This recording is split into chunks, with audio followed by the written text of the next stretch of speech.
नमस्कार, मैं प्रिया शर्मा। आप देख रहे हैं उत्तर प्रदेश टाइम्स। बदलाव की यात्रा में बदलते उत्तर प्रदेश में पिछले 24 घंटों में क्या कुछ बदला है, आइए देखते हैं।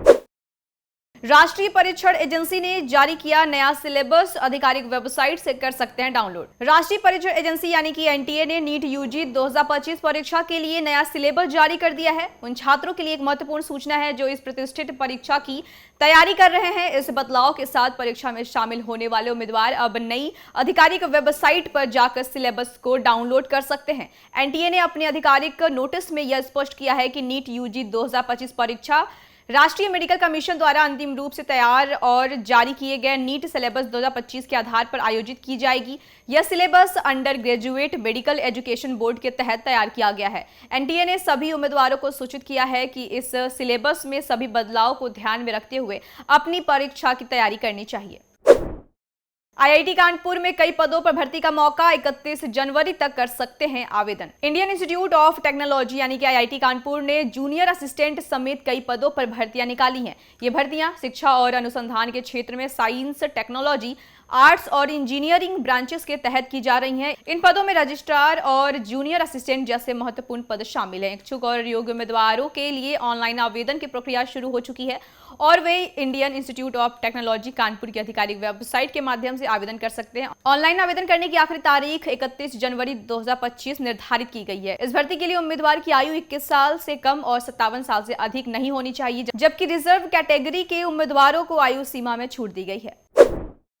पूर्वांचल के यात्रियों के लिए बड़ी राहत, नए साल में शुरू होगी गोरखपुर काठमांडू एसी बस सेवा। नए साल 2025 में गोरखपुर से काठमांडू के बीच एसी बस सेवा शुरू हो जाएगी। महाकुंभ के साथ ही परिवहन निगम ने गोरखपुर काठमांडू के बीच और ग्रामीण क्षेत्रों में पर्याप्त संख्या में बसें चलाने की योजना भी तैयार की है। इसके लिए 200 से अधिक बसों की मांग की गई है, जिसमें कि वातानुकूलित सीटर 2x2 एसी स्लीपर और छोटी साधारण बसें शामिल है। 10 जनवरी तक ये सभी बसें गोरखपुर परिक्षेत्र को मिल जाएंगी। कुंभ मेले में नई बसें चलेंगी, कुछ बसें खिचड़ी मेले में भी चलेंगी। महाकुंभ के बाद लोकल रूटों के अलावा काठमांडू के लिए भी बस सेवा शुरू हो जाएगी। महाकुंभ में अखाड़ों कल्पवासियों के लिए सस्ते राशन की सुविधा मिलेगा। 5 रुपए में आटा और 6 रुपए में चावल। महाकुंभ में योगी सरकार ने अखाड़ों, संस्थाओं और कल्पवासियों के लिए बड़ी मात्रा में अन्न भंडार की व्यवस्था की है। यह व्यवस्था इस बार महाकुंभ के आयोजन में एक महत्वपूर्ण पहलू साबित हो रही है, जहां पर भक्तों और साधु संतों को नाम मात्र की कीमत पर राशन मुहैया कराया जा रहा है। ऐसा पहली बार है कि महाकुंभ में इतनी बड़ी संख्या में श्रद्धालुओं और संतों के लिए राशन की व्यवस्था की गई है।